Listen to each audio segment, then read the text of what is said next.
Que la gracia de nuestro Señor Jesucristo, el amor de Dios y la comunión del Espíritu Santo estén siempre con ustedes. La prédica de hoy está fundada en el texto del libro de Apocalipsis, capítulo 3, versos 7 al 13. Dice así: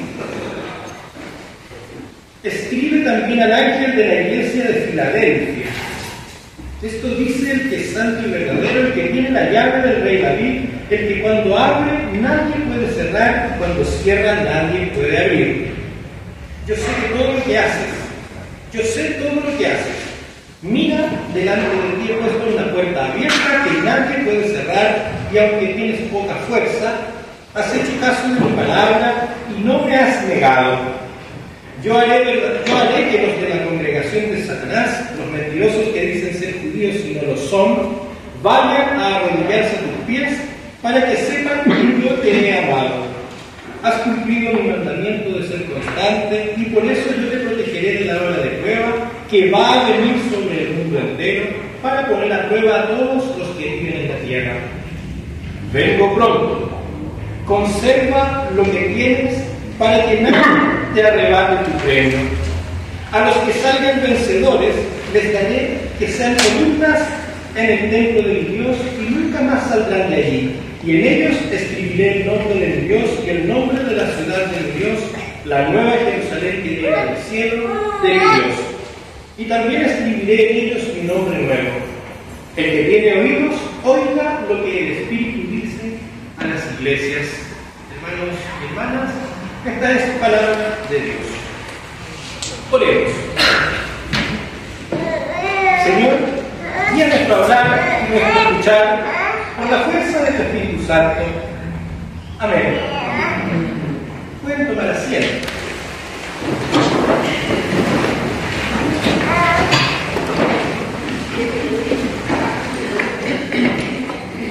El libro de Apocalipsis fue escrito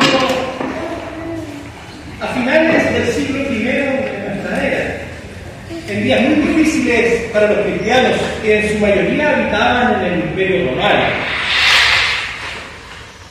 Ya el saber eso nos puede dar luces del contexto vital de la primera iglesia.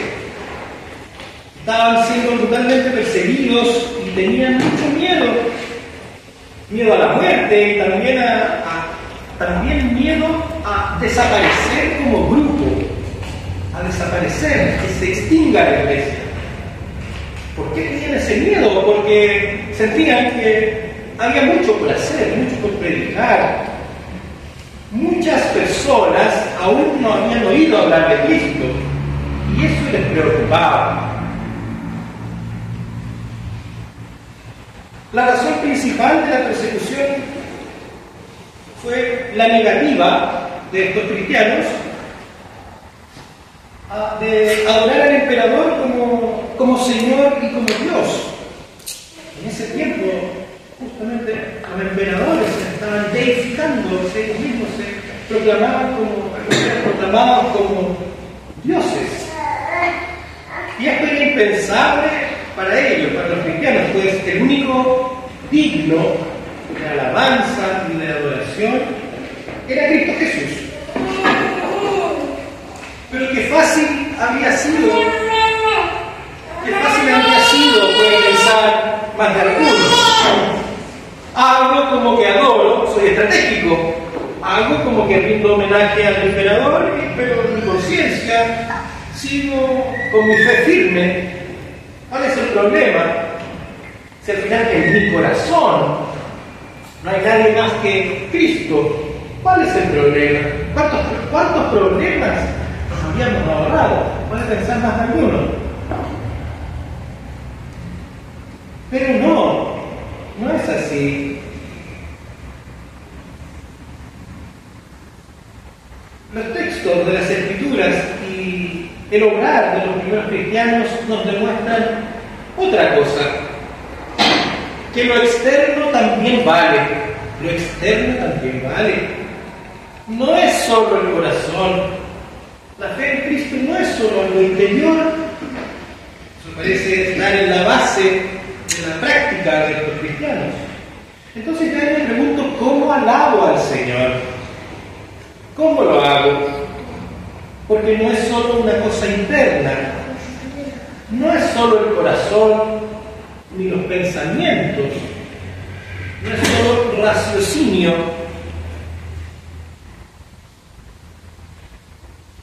Lo que los primeros cristianos hicieron fue, si lo pudiéramos decir en una frase, dar testimonio, un buen testimonio, al punto, muchos, de dar su vida, tal cual como su maestro lo había hecho 10, 20, 30, 50 años antes. Y fue tal el testimonio que ellos dieron que la misma palabra terminó relacionándose con una consecuencia del tal testimonio. Esta palabra está estrechamente relacionada con mártir, con el significado que hoy le damos a la palabra mártir. Mártir originalmente y literalmente significa eso, testimonio. El que es testigo.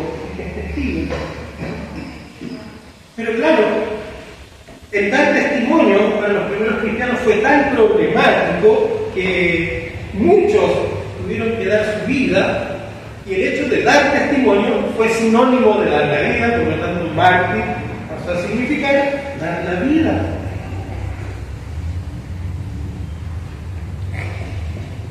Hoy vivimos en tiempos en que no estamos ni siquiera cerca de ello, no se nos exige socialmente, culturalmente, dar la vida física, ¿cierto? Por la fe. Entre paréntesis se dice, muchos historiadores lo reseñan de ese modo, que la sangre de los mártires fue la semilla para la fe. Pues claro, fe, testimonio, consecuencia, integridad, en medio de un mundo cruel de muerte como era el romano. Fe rompió los lazos de la maldad y eso llevó a muchos a abrazar la fe. Hoy no se nos exige dar la vida física. Hoy es diferente.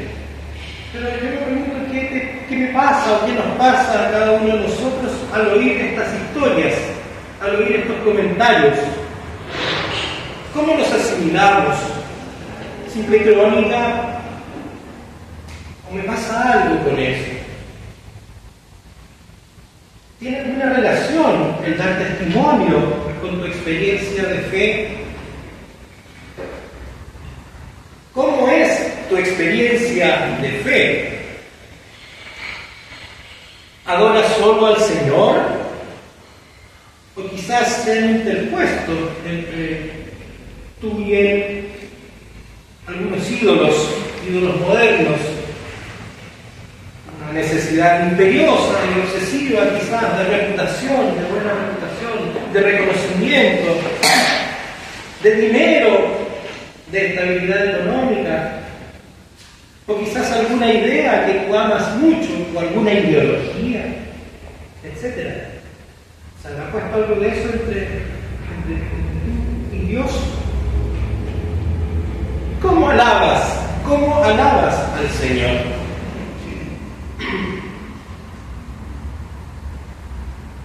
Para los cristianos perseguidos de esta época, en especial para los de la iglesia de Filadelfia, destinatarios de este texto bíblico, la alabanza exclusiva a Cristo supuso una motivación especial para perseverar, para mantenerse firmes en medio de la adversidad.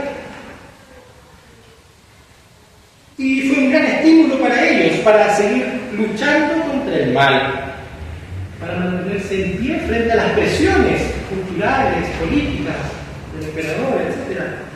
Para mantenerse de pie, fieles a la fe en Cristo resucitado. Por eso se dice de ellos en este texto: han obedecido mi mandato. Han obedecido mi mandato. De muy pocos en las Escrituras se dice que han obedecido los mandatos. Y como consecuencia reciben una promesa. Y por eso, porque han obedecido, los protegeré en el momento de la angustia. Han obedecido mi mandato, un gran elogio. ¿Qué nos diría a nosotros el escritor bíblico hoy en día, a esta comunidad o a cada uno de nosotros? Mensaje a la iglesia del Redentor, a la iglesia de San Pablo, si estuviera en la Biblia, ¿qué nos diría? ¿Nos elogiaría? ¿Qué rescataría de nosotros?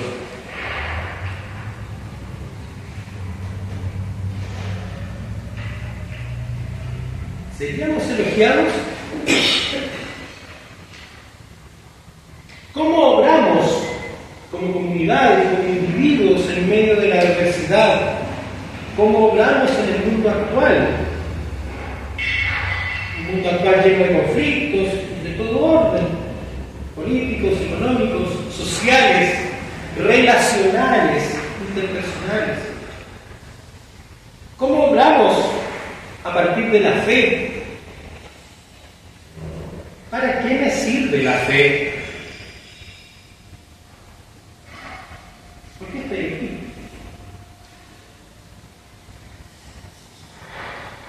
Hemos obedecido, quizás alguna vez, los mandatos de Dios. ¿Cómo es mi testimonio?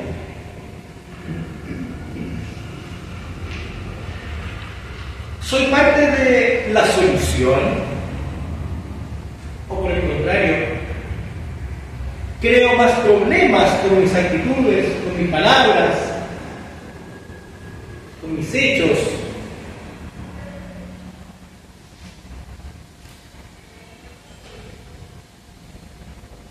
Con mi voto, no sé. ¿Te gusta tu respuesta? ¿O no te gusta?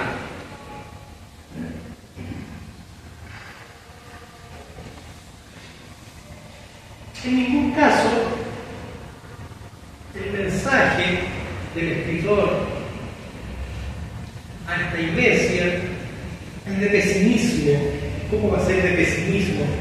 Están siendo perseguidos. Es como, no sé, alguien que se ha caído, se está levantando y volver a darle con un garrote para que siga en el suelo. Todo lo contrario. Aquí está la esperanza del mensaje y he aquí también la esperanza para nosotros. Levanta la cabeza. Mira hacia arriba, que tu salvación está cerca. Viene de Dios. Mira hacia arriba, donde está Dios. Yo conozco tus obras y que eres débil, pero aún así has guardado mi palabra. Aún así, aunque eres débil, has guardado mi palabra. Dice Dios a la iglesia de Filadelfia. Revisa tu respuesta. Yo te podría asegurar que alguna vez tú has guardado su palabra. Alguna vez, aunque sea una.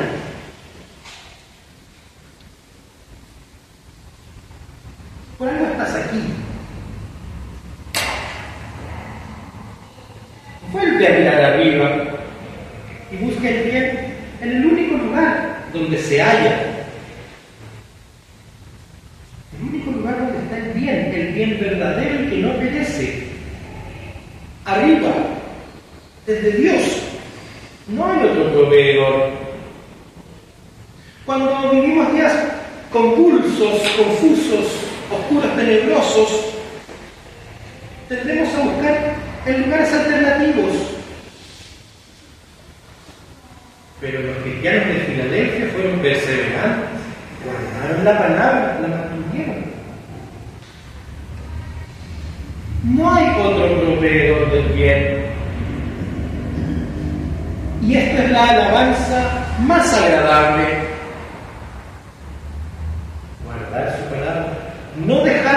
buscarle. Creamos en esto. Creamos en esto. Que Él mora en nuestra vida, que su palabra nos ha guiado, que conocemos su evangelio y que sabemos dónde encontrar el agua que calma la sed para siempre. Entonces, queridos hermanos, queridas hermanas, conserva lo que tienes, conserva tu fe, conserva el evangelio, conserva a Cristo tu Señor y no lo relativices ni lo minusvalores. Incluso cuando no le encuentres sentido a la fe, como decía recién, lo que pasa habitualmente en los días oscuros, en los días problemáticos, no lo relativices.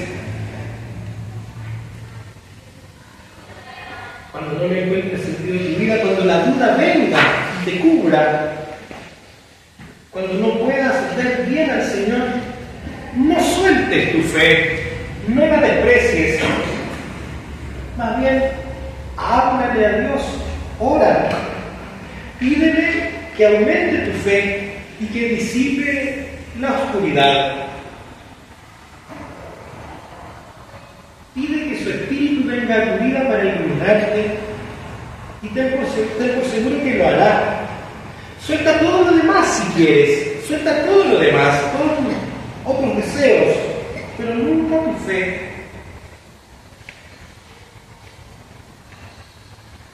No es algo que yo quiera decir, es el testimonio de muchos cristianos y cristianas en la historia. Sé como los cristianos perseguidos de la iglesia de Filadelfia y confía en que el Señor te guardará de todo mal, más que eso, aún más que eso, que en medio de la adversidad será tu escudo. Procura escuchar siempre con tus oídos lo que el Señor tiene para decirte y confía. Búscala en forma personal y que nadie te lo cuente. El Señor te espera con los brazos abiertos. Recíbele tú del mismo modo.